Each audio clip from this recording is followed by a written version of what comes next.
La diplomatie numérique, c'est une vision stratégique d'influence qui complète l'action diplomatique traditionnelle à travers des innovations introduites par les nouvelles technologies de l'information et de la communication. La diplomatie numérique vise à communiquer plus ou moins les objectifs de la diplomatie et la politique étrangère d'un pays en utilisant les plateformes numériques surtout pour influencer une audience étrangère. Donc plus ou moins on utilise ce qu'on appelle le soft power et la diplomatie publique pour mobiliser, pour plaider et pour influencer davantage une audience étrangère et aussi pour renforcer ce qu'on appelle la e-réputation.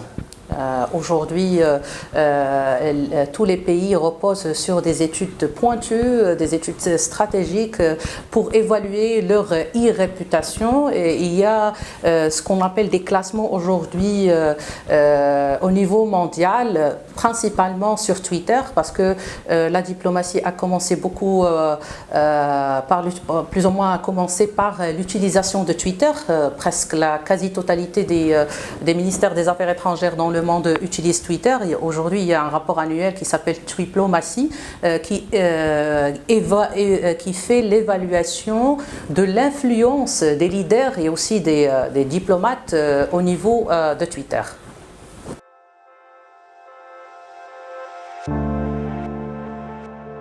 Je dirais, premièrement, au niveau mondial, si on compare le classement qui a été fait par le Digital Diplomacy Preview de 2016, il y a une grande évolution de l'utilisation des plateformes numériques et aussi la présence de la diplomatie marocaine dans la toile d'une manière générale. Donc il y a des avancées à travers le déploiement de plusieurs plateformes numériques, que ce soit le ministère des Affaires étrangères ou bien les ambassades qui commencent à utiliser aujourd'hui la diplomatie numérique. Je dirais que premièrement, il faut faire la différence entre la diplomatie numérique, la présence numérique et le e-gouvernement.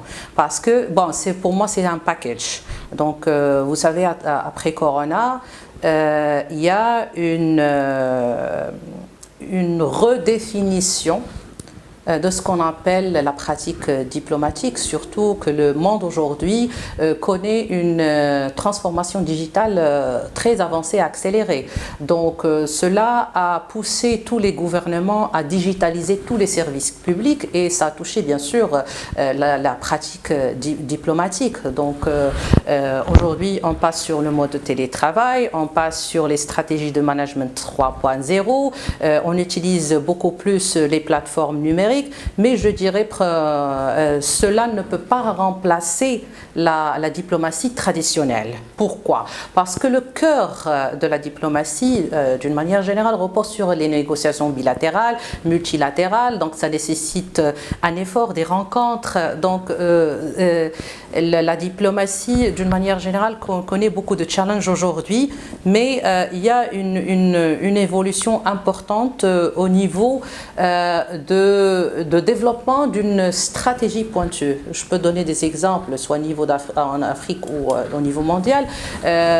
Si je cite la gestion du Maroc de la pandémie, par exemple, donc nous avons pu suivre comment le Maroc a géré la pandémie à travers les plateformes numériques et cela a fait, comment dirais-je, la une de plusieurs plateformes électroniques et journaux au niveau mondial et plus précisément au niveau africain.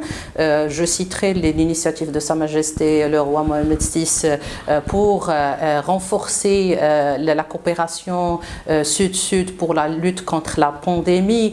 les aides humanitaires envoyées aux pays africains frères.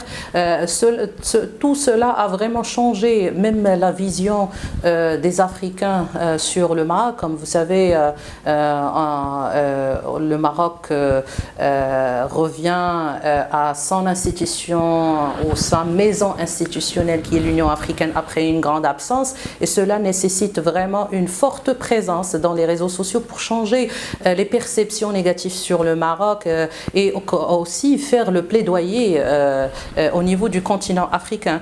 Donc déjà on constate au niveau d'accès à l'information, au niveau de la disponibilité de l'information, parce qu'aujourd'hui il y a beaucoup d'acteurs au niveau de la société internationale.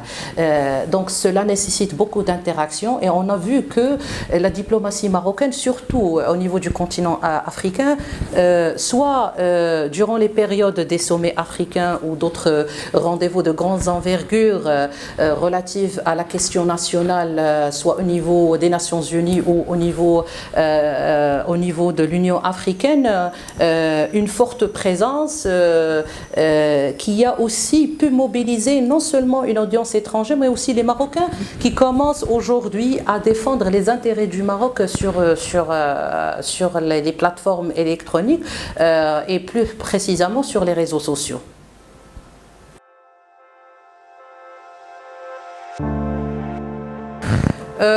Premièrement, je pense que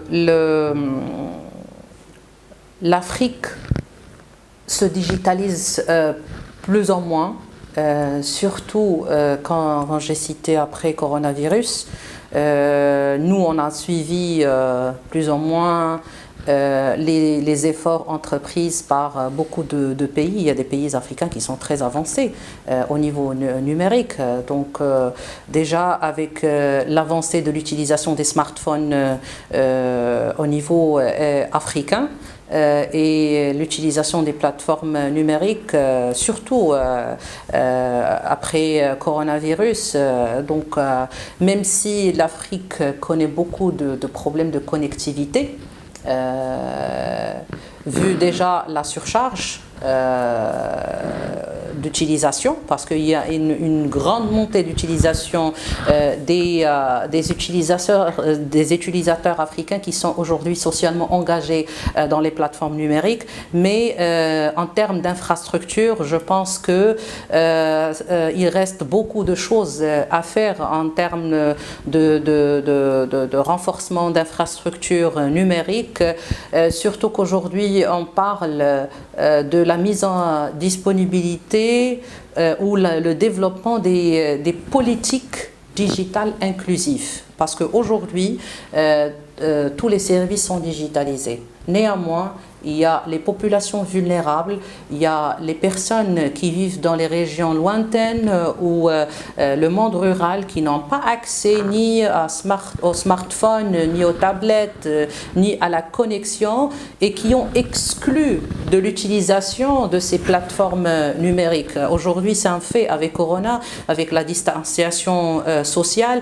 Donc l'Afrique doit lancer plus ou moins un dialogue constructif avec les citoyens pour voir quelles sont les politiques digitales